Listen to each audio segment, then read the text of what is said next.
Hi everyone, welcome back. This is A Plus Academic Resource Center where we take online tutorials for undergraduates, senior secondary students. If you're an undergraduate, this is 100 level to 400 level, you're a social science student and or management science student, or you are financial study students. This class is for you. Even if you're in senior secondary school, SS1 through SS3, you're social science student and art students, and some science students also have some social science subjects incorporated into their subjects. Okay, so if you fall under these categories, this class is for you, or this channel is for you. Please do well to invite people, do well to share this video so that those who need it can see it and make good use of it. Okay, thank you for sharing, thank you for subscribing, thank you for, if you're yet to subscribe, please do so. Okay, hit the notification bell so that each time we drop a new class, you'll be notified. Okay, thank you very much. Okay, quickly, I have drafted like 5 questions. We have made some introduction on what we're going to be looking at today: n term of a GP, sum of GP, and the GP to infinity. Okay, I'm going to I've drafted like 5 questions here. I'm going to share them on the screen so that you see them and okay, practice them as well. Okay, let me see. I'm going to solve, let's see how many we can solve. Then if we can't finish it today, you have to solve the remaining ones. Okay, remember that will help you understand the subject very well. Okay, now talking about geometric progression, like the AP, where we have UN equal to Tn equal to A plus bracket n minus 1 close bracket D. The formula for n term of a GP is given as Tn equal to A r raised to n minus 1. Okay, Tn equal to A raised to AR raised to power n minus 1. Okay, in this case now, A here is the first term. Okay, A is equal to the first term. R here is referred to as the common ratio. Okay, common ratio. In AP we had the D in AP. The D simply means common difference. Okay, where you deduct the first term from the second term. You minus the first term from the second term. Let's say in AP, when we had 2, 4, 6, for instance, it will be 4 minus 2 to give us 2 as common difference. But in GP now, the common ratio is 4 divided by 2, not minus. Okay, 4 divided by 2, that's our common ratio. Why the first term? Of course, it should be the first number. Okay, all right, let's see an example here. Find the 6th term of the geometric progression 2, 6, and 18. 2, 6, 18. Okay, find the what? The 6th term. Now in this case, A is 2. So R is equal to 6 divided by 2, or 18 divided by what? 6. Okay, 6 divided by 2 will give us what? 3. 18 divided by 6 will give us what? 3. So our common ratio is equal to what? 3. Are we together? Are we together? Okay, let's proceed. So substituting now, we have T6 equal to first term, which is 2 times common ratio is 3 raised to power n, 6 minus 1. Okay, so 2 times 3 raised to power 6 minus 1 is 5, which is equal to 2 times 3 raised to power 5. That is 3 in 5 places. That is what it means. 3 in 5 places. 1, 2, 3, 4, 5. Okay, 3 times 3, 9. 9 times 3, 27. 27 times 3. 27 times 3 will give us 3 times 7, 21. Carry 2. 3 times 2, 6, 7, 8. 27 times 3 is what? 81. 81 times 3 will give us 3 times 1, 3. Okay, 3 times 8, 24. Okay, so we have 2, 4, 3. 2, 4, what? 3. So 2 times 2, 4, 3 times 2 will give us 2 times 3, 6. 2 times 4, 8.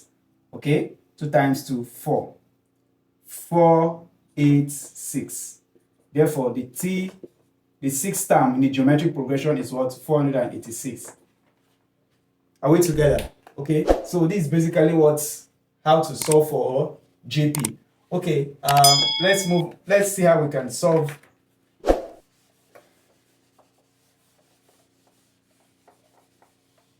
Please use the comment section if you have any question. Okay, so let's solve another question to help us understand it more.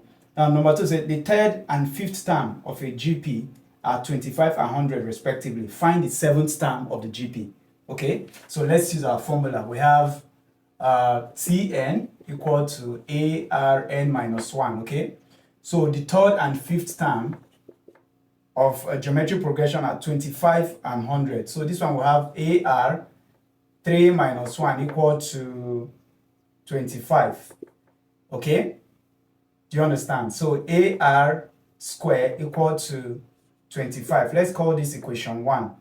Okay, then the second one says T 5 equal to 25 and 100. Okay, so T5 is equal to 100. AR 5 minus 1 equal to 100. So we have AR4 raised to power 4 equal to 100. So let's call this equation 2. Okay, do you understand? Okay, now from equation 1, let's make A subject of formula. From equation 1, make A subject of formula. Okay, so now let's go. So how do we make A subject of formula? Just divide through by what? By A. So we'll have AR square equal to 25. Divide through by A. Sorry, not A. Divide through by R square. Okay, R square. So R square will cancel R square. So we are left with A equal to 25 all over R square. Let's call this equation 3. Okay, are you with me? Sorry, I have to wipe this side off. Okay, so let's continue. So this is equation 3 now. So now, having known that, so let's substitute 25 all over R square in equation 2. Anywhere we see A, substitute 25 all over R square for A in equation 2. Okay? So anywhere we see A, let's substitute 25 over R square in equation 2. So 25 all over, this is equation 2. Okay? Let me take it step by step. Okay? So AR raised to power 4 equal to 100. Okay? This is equation 2. See it here.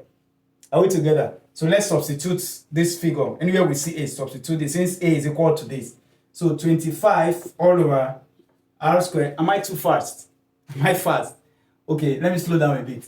So 25 minus, divide 25 over R square, okay, times R raised to power 4, okay, equal to 100. Are we together? So this one is same thing as saying 25 R raised to power 4 all over R square equal to 100. So you divide through by, okay, no, let's cross multiply here. Cross multiply, okay? So we have 25 R raised to power 4 all over R square equal to 100 over 1. So let's cross multiply. So this times this will give us 25 R raised to power 4 equal to this times this will give us 100 R raised to power 2. Are we following? Okay, so in this case now, let's divide through by 25. Divide through by 25. Okay, so we have 25 R raised to power 4 equal to 100 R raised to power 2. So divide through by 25. Okay, so 25 will cancel 25. 25 here 1, 25 here 4. So we are left with, let me share this place. So we are left with R4 equal to R square all over, sorry, R4 equal to, we have 4 here, 4R square. Are we together? 25 cancel 25, that's 1, 1. 25 here 1, 25 in 100, we get 4. So we are left with 4R equal to 4R square. This is what we have here, okay?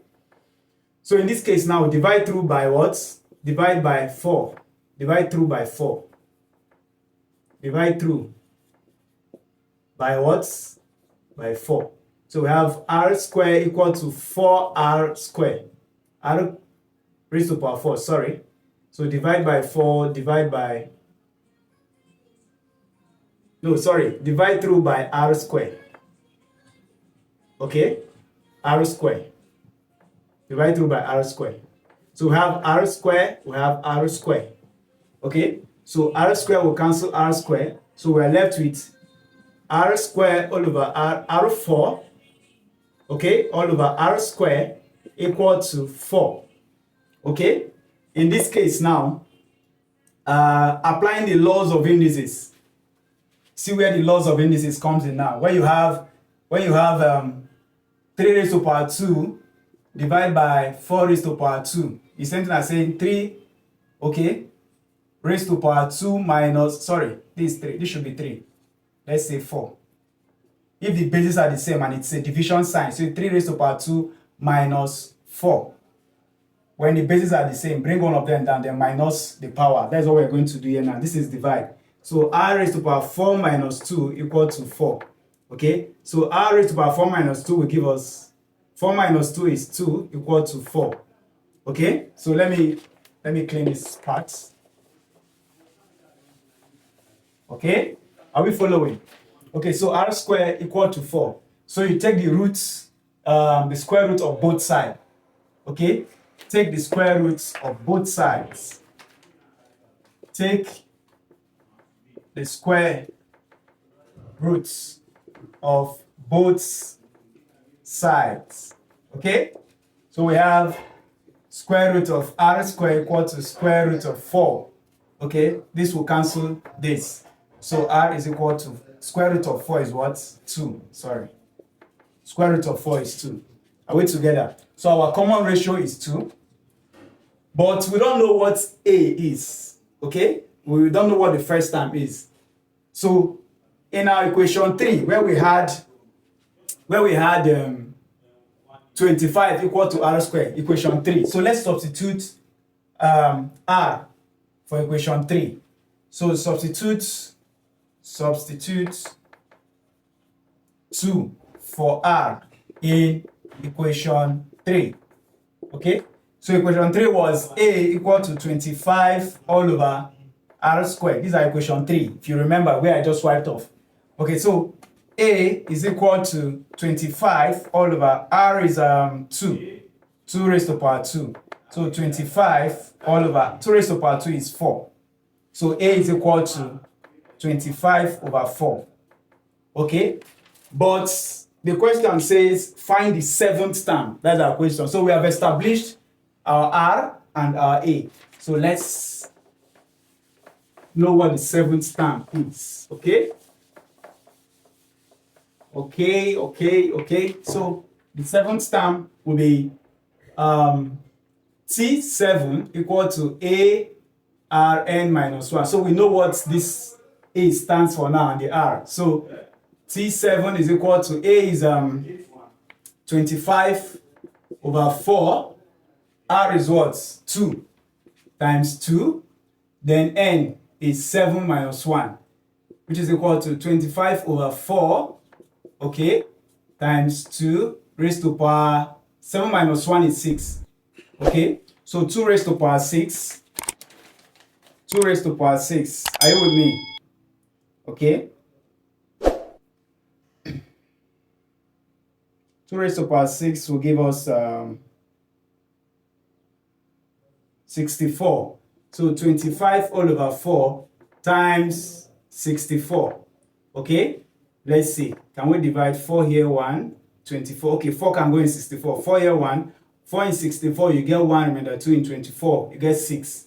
Okay, because 4 times 6 is 24. So we will have 25 and 16. Therefore, the T7 will be equal to 25 times 16. Okay, 25 times 16, which is 400. So our T7 is equal to 400. Are we together? Please use the comment section if you don't understand. Ask me questions and I will explain. So let's move over to sum of GP now. We are done with the nth term of a GP. Are we together? The formula for sum of GP is given. There are 2 formulas, okay, for sum of GP. The first one is when R is less than 1. While the second one is when r is greater than 1. You know what we mean by r here? Common ratio, okay? So we have xn equal to a bracket 1 minus r raised to power n all over 1 minus r. This one is when, this is when r is less than 1. Okay? A raised to power, a open bracket 1 minus r raised to power n all over 1 minus r. If you use this formula when r is less than 1, 0.5, 0.9, 0.98, 0 points, anything points, okay? That's when you use this formula. Then the second one is a bracket r raised to power n minus 1 all over r minus 1. This one you use it when r is greater than 1. So here you have, 1.1, 1.2, 1.3, 1 point this, 1 point that, okay? That's when you use this formula. Okay, let me give you the formula for sum of infinity so that we'll just treat everything at once. Are you with me? Okay, sum of infinity. Okay, we have a all over 1 minus r. And most times you use this formula when r is less than 1.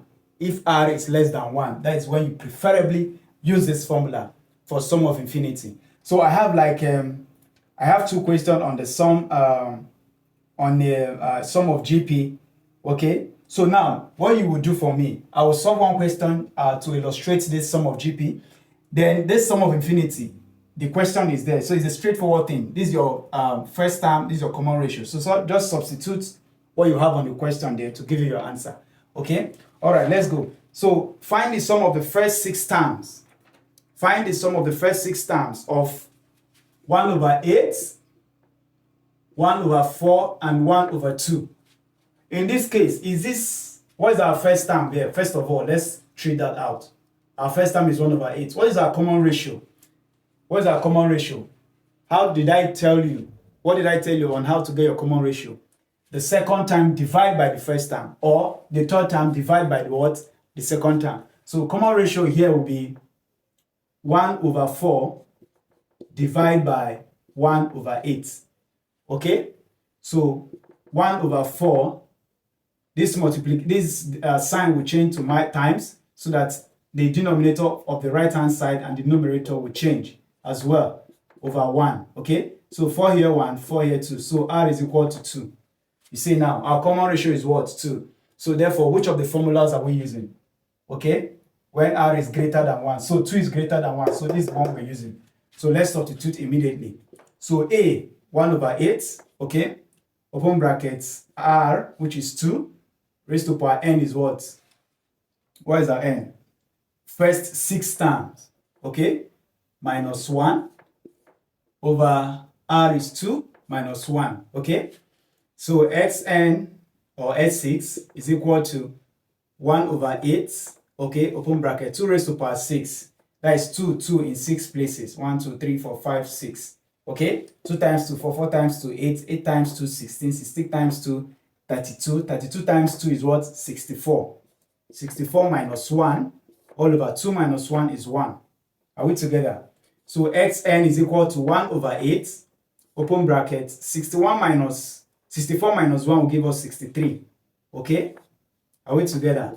So 1 over 8 times 63. So we have 1 over 8 times what? 63. So 8, can 8 divide 63? Can we have the perfect number? 63 divided by 8, which is 7 point something. So it's not a perfect number. So we have 63 divided by 8. How many 8 can we get in 63? Okay. So 8 times 8 is 64. 8 times 7 is 56. 8 times 7 is 56. Okay, so we have 7 remainder 56. 63 minus 56 will give us 7. Okay, remainder 7 over 8. Or you just say 7.63 divided by 8. We have 7.875. It's the same thing. This one, the same thing. Okay, so this is our answer. All right, so this is how to solve. So first of all, you find out your common ratio. Your common ratio will determine which of the formulas to use. Okay, so I needed to solve the second one. The first term of a geometric progression is 64, and the common ratio is minus 1 over 4. Okay, That will help you. Then the last one is find the sum of infinity of 2 plus 1 plus 1 over 2 plus 1 over 4. Use this formula to solve it. Okay, I don't want the class to be too long. I think with this few classwork we've done, you've gotten a perfect understanding of what geometric progression is all about. Okay, I'm going to stop here. Thank you for staying to the end of this class. Invite people to be part of what we're doing. Subscribe if you're getting value. Share this video so that other people can see it. Thank you very much. See you in the next class.